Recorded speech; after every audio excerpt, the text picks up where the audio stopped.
கசக்கின்ற காயும் இனிப்பானதே.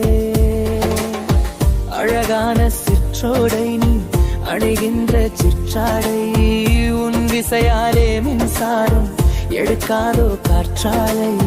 மின்மினிகள் உன்னை கண்டு ஓடுதடி, உன் கண் வெளிச்சம் பட்டு மின்னல் கூசுதடி.